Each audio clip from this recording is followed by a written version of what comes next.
भावनगर समंदर के किनारे बसा जिला, गुजरात के पास देश की सबसे लंबी कोस्टलाइन है,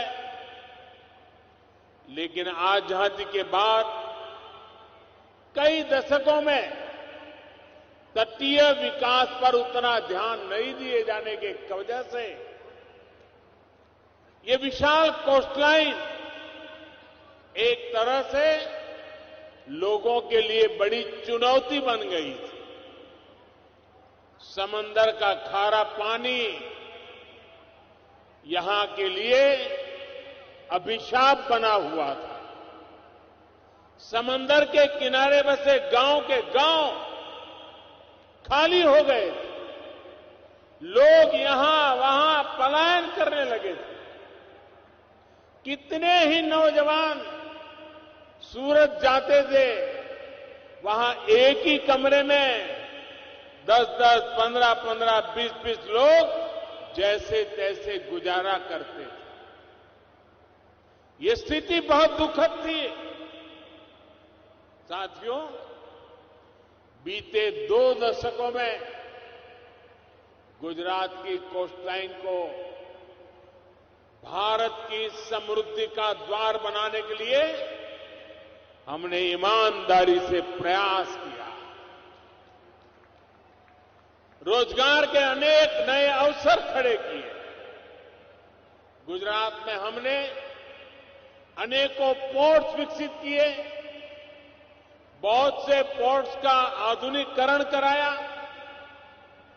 गुजरात में आज 3 बड़े एलएनजी टर्मिनल है, पेट्रोकेमिकल हब्स हैं, और देश में गुजरात पहला राज्य था जहां पहला एलएनजी टर्मिनल बना था।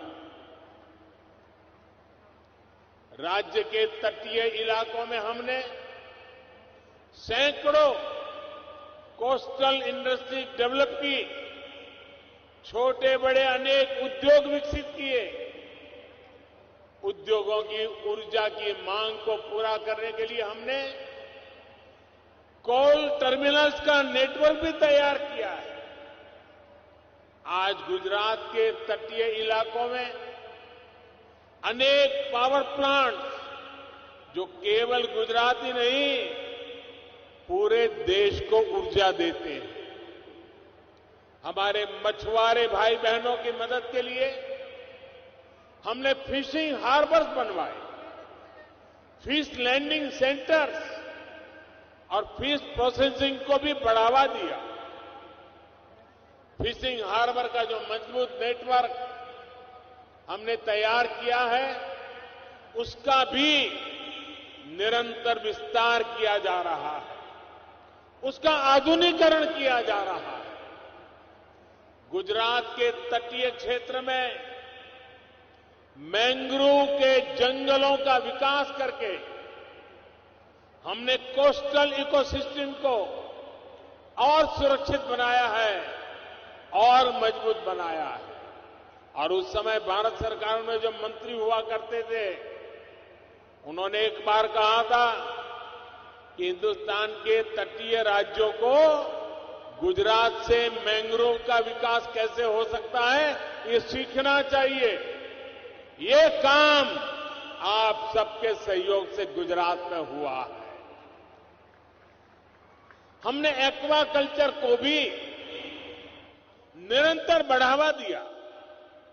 गुजरात देश के उन अग्रणी राज्यों में है जहां सीवीड की खेती को लेकर बड़े प्रयास हुए हैं। आज गुजरात की कोस्टलाइन देश के आयात निर्यात में बहुत बड़ी भूमिका निभाने के साथ ही लाखों लोगों को रोजगार का माध्यम भी बनी है।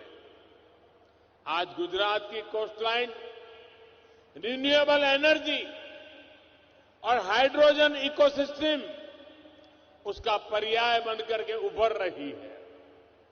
हमने सौराष्ट्र को भी ऊर्जा का एक महत्वपूर्ण केंद्र बनाने का प्रयास किया है। गुजरात और देश की ऊर्जा उसकी जो जरूरतें हैं, उसके लिए जो कुछ भी चाहिए, आज ये क्षेत्र उसका बड़ा हब बन रहा है।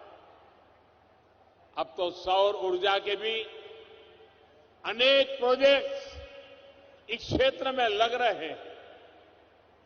पालीताना में आज जिस सोलर पावर प्रोजेक्ट का उद्घाटन हुआ है, उससे क्षेत्र के अनेक परिवारों को सस्ती और पर्याप्त बिजली मिल पाएगी।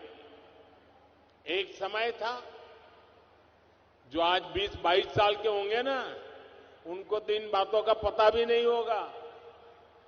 यही हमारे गुजरात में एक समय था, जब शाम को खाना खाने के समय अगर बिजली आ गई तो खुशी का दिन होता था। और मुझे याद है, मैं मुख्यमंत्री बना, पहले दिन से लोग कहते थे कि कम से कम शाम को खाना खाते समय बिजली मिले, ऐसा तो करो। वो सारे दुख वाले दिन चले गए दोस्तों। आज यहां पर्याप्त बिजली के कारण बिजनेस के नए अवसर यहां बन रहे हैं, उद्योग धंधे फल फूल रहे हैं। धौलेरा में रिन्यूएबल एनर्जी, स्पेस और सेमी कंडक्टर इंडस्ट्री को लेकर जो निवेश होने जा रहा है, उसका लाभ भी भावनगर को मिलने वाला है।